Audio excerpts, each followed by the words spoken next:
আমাদের বৈদিক শাস্ত্র বলেছিলেন জলকে খাও ও খাবারকে পান করো। বিজ্ঞান বলে যখন আমরা শরীরের মুভমেন্ট করি তখন আমাদের ব্রেনে এন্ডোরফিন নামক এক কেমিক্যাল রিলিজ হয়।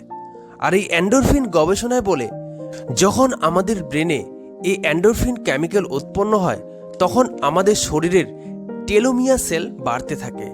আর এই টেলোমিয়া সেল শরীরের যৌবনতা বাড়ায় এবং আমাদের শরীরের যৌবনতা বাড়ে এবং আমরা যুবক থাকি। আর যদি এই টেলোমিয়া সেল ছোট হয় তখন আমরা খুব তাড়াতাড়ি বুড়ো হয়ে যাই। টেলোমিয়া বাড়ানোর উপায় হলো হাসি খুশি থাকা ও এক্সারসাইজ করা। জীবনের সুখ স্বাচ্ছন্দ্য, নিজের শরীরের সুন্দরতা কে না চায়? সবাই সুস্থ থাকতে, ভালো খেতে, ভালো থাকতে চায়। আজকে আমি আলোচনা করব জাপানিদের 5টি বিশেষ অভ্যাস নিয়ে, যার ফলে তারা দীর্ঘজীবী হয় এবং সবসময় হাসি খুশিতে ভরা থাকে। এই 5টি ছোট ছোট অভ্যাস আমাদের জীবনকে বদলে দিতে পারে। 2022 সালের সমীক্ষা অনুযায়ী ভারতীয় নাগরিকদের গড় আয়ু 69 বছর, আমেরিকা নাগরিকদের গড় আয়ু 77 বছর, যেখানে জাপানের নাগরিকদের গড় আয়ু 84 বছর। ভারতের নাগরিকদের থেকে জাপানের নাগরিকদের মধ্যে গড় আয়ুর পার্থক্য 15 বছর।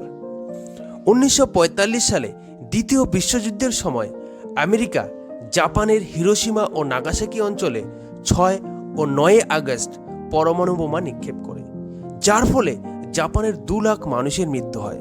তখন থেকেই বিভিন্ন সমস্যা জাপানি নাগরিকদের মধ্যে দেখা দেয়, যেমন অবসাদগ্রস্ত থাকা, অকাল মৃত্যু, পরিবেশের দূষণ, বিকলাঙ্গ শিশুর জন্ম, যা জাপানের দুশ্চিন্তার মূল কারণ হয়ে উঠেছিল।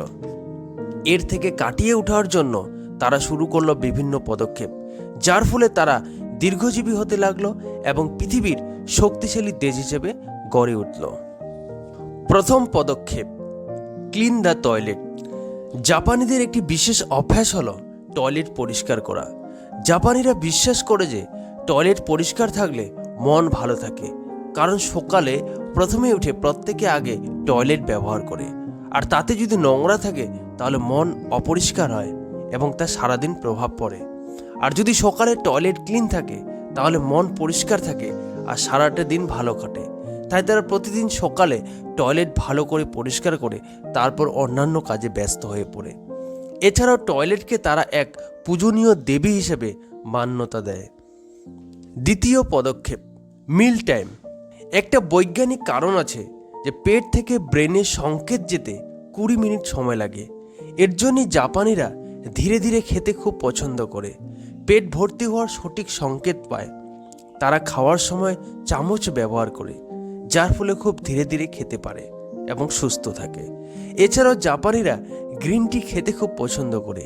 গ্রিন টির মধ্যে প্রচুর পরিমাণে অ্যান্টিঅক্সিডেন্ট থাকে, যার ফলে শরীরের কোনো সেল ড্যামেজ হলে তাকে সতেজ রাখে এবং ব্লাড প্রেশারকে নিয়ন্ত্রণ রাখে। তৃতীয় পদক্ষেপ, ওয়াক ওয়াক ওয়াক।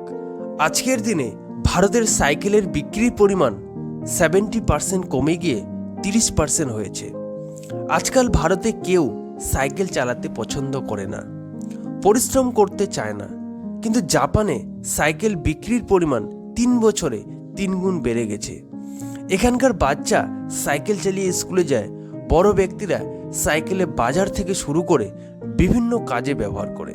এর ফলে যেমন পরিবেশের দূষণ কম হয় এবং শরীরের রোগ প্রতিরোধ ক্ষমতা বাড়তে থাকে।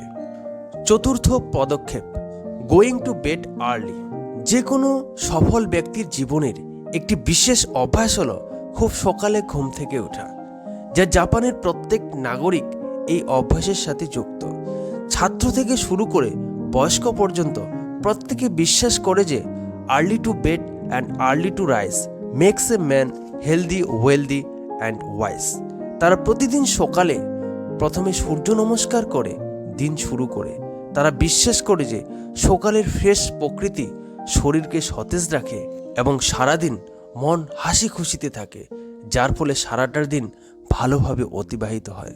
পঞ্চম পদক্ষেপ, মেডিটেশন ও যোগা। জাপানে দেখা যায় 100 বছরের বৃদ্ধা সাইকেল চালিয়ে বাজারে যাচ্ছে। জাপানে প্রত্যেক জায়গায় যোগা সেন্টার, মেডিটেশন সেন্টার পাওয়া যায়, যার ফলে এখানকার প্রত্যেক নাগরিক ছোটবেলা থেকেই যোগা মেডিটেশন শিখতে থাকে, যা সারা জীবনে কাজে লাগে।